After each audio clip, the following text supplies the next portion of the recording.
अस्सलाम वालेकुम स्टूडेंट्स। आज की जो हमारे टॉपिक होगी वो चौथा टेंस है प्रेजेंट कंटिन्यूअस टेंस, जिसको प्रेजेंट प्रोग्रेसिव टेंस भी कहा जाता है। इससे पहले हम लोगों ने 3 इंडेफिनिट टेंस पढ़े थे, present indefinite tense, past indefinite tense और फ्यूचर इंडेफिनिट टेंस। तो आज की जो हमारी लेक्चर होगी वो है present continuous tense. So let's move to our topic. इसका डेफिनेशन हम लोग कैसे कर सकते हैं? This tense is used to describe an action that is presently going on. इसकी डेफिनेशन हम लोग ऐसे करते हैं, जब भी कोई काम, कोई एक्शन हो रहा हो ऑन द स्पॉट, प्रेजेंटली मौजूदा जो हो रहा हो, कोई भी काम हो, कोई भी एक्शन हो, उसके लिए हम लोग प्रेजेंट कंटिन्यूअस टेंस इस्तेमाल करते हैं। जैसे अली इज प्लेइंग, अली खेल रहा है से मुराद अभी तक वो खेल रहा है, वहां पे मौजूद है, एक्शन हो रहा है। इसके बाद हमारे पास आइडेंटिफिकेशन है। आइडेंटिफिकेशन इस टेंस की क्या है? रहा है,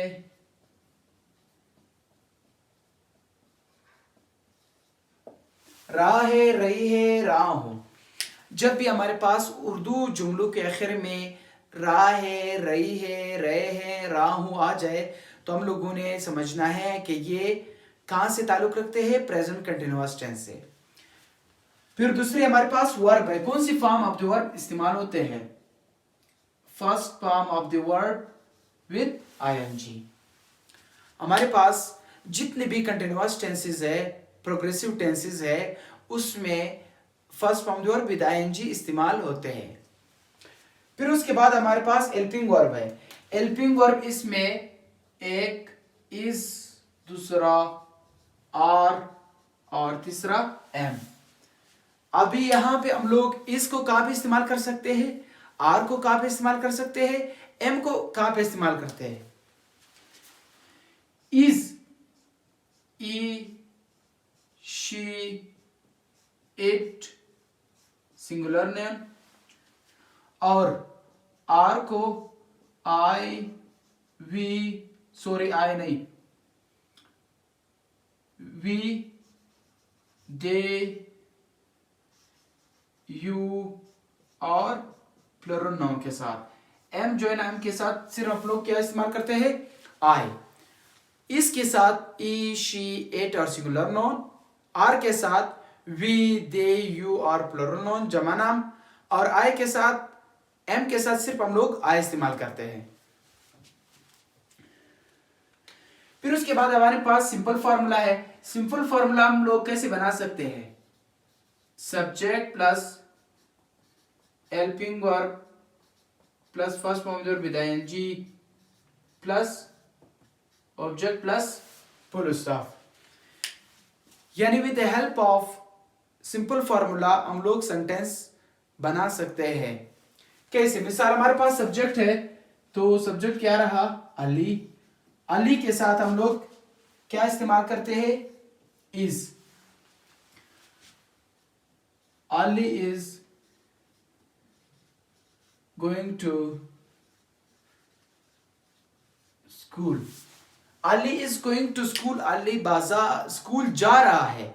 इससे मुराद एक्शन जो है ना अभी तक प्रोग्रेस में है, प्रेजेंटली वो ऑन गोइंग है। फिर दूसरा हमारे पास नेगेटिव है। नेगेटिव फॉर्मूला को हम लोग कैसे बना सकते हैं? पहले हमारे पास सब्जेक्ट है, फिर हेल्पिंग वर्ब, फिर नॉट, फिर first form of the verb with ING, फिर ऑब्जेक्ट। अब इसके तहत according to formula we can make sentence easily. तो सेंटेंस हम लोग कैसे बना सकते हैं? सब्जेक्ट हमारे पास जो भी हो, ही is not speaking Urdu. He is not speaking Urdu, वो उर्दू नहीं बोल रहा है। तो इसके बाद हमारे पास इंट्रोगेटिव है। इंट्रोगेटिव को हम लोग सवालिया बनावट कहते हैं। इसमें पहले हेल्पिंग वर्ब आ जाते हैं, हेल्पिंग वर्ब के बाद सब्जेक्ट है, सब्जेक्ट के बाद first form of the verb with ING है, आईएनजी फॉर्म के बाद हमारे पास ऑब्जेक्ट है, ऑब्जेक्ट के बाद क्वेश्चन मार्क है। यहां पे इस सेंटेंस को हम लोग कैसे बना सकते हैं? पहले यहां पे एम का इस्तेमाल करते हैं। एम आई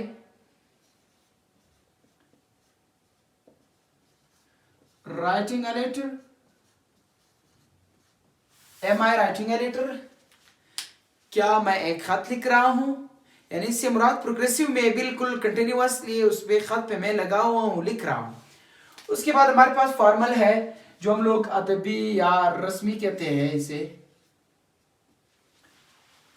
यहां पे हेल्पिंग वर्ब, हेल्पिंग वर्ब के बाद सब्जेक्ट, सब्जेक्ट के बाद नॉट, नॉट के बाद first form of the verb with ING, ING form के बाद ऑब्जेक्ट, ऑब्जेक्ट के बाद क्वेश्चन मार्क। इसकी सेंटेंस हम लोग ऐसे ही बना सकते हैं जैसे मैंने यहाँ पे क्या कहा, am I writing a letter, ये हमारे पास इंट्रोगेटिव रहा। अगर हम लोगों ने फॉर्मल लिखना है तो हम लोगों ने सिंपली ऐसे लिखना है, आर दे नॉट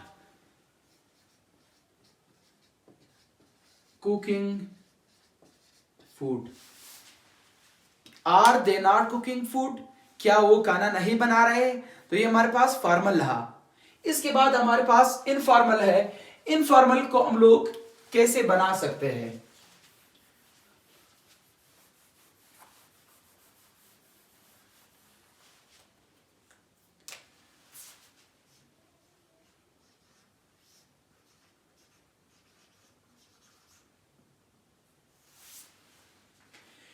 इनफॉर्मल में पहले हम लोग हेल्पिंग वर्ब लगा लेते हैं, हेल्पिंग वर्ब के बाद डायरेक्टली नॉट लगा लेते हैं, फिर उसके बाद सब्जेक्ट है, सब्जेक्ट के बाद first form of the verb with ING है, आईएनजी फॉर्म के बाद ऑब्जेक्ट है, ऑब्जेक्ट के बाद क्वेश्चन मार्क है।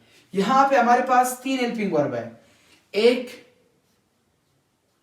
इज, एक आर और एक एम।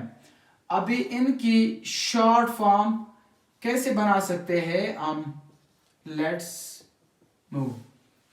इज नॉट का क्या है? इनफॉर्मल में इजंट इस्तेमाल कर लेते हैं, आर आरंट और एम नॉट का एंड। इन तीनों को हम लोग कहां पे इस्तेमाल कर लेंगे? इनफॉर्मल में। यानी अब इसका सेंटेंस हम लोग कैसे बना सकते हैं? Isn't she cooking rice? क्या वो चावल नहीं बना रही है? तो यह हमारे पास रही है इनफॉर्मल। होप दैट आज के लेक्चर यानी प्रेजेंट कंटिन्यूअस टेंस आप लोगों को समझ आया होगा। फिर भी अगर कोई कंफ्यूजन था, कोई मसला था तो आप लोग पूछ सकते हो। Thanks for watching my video.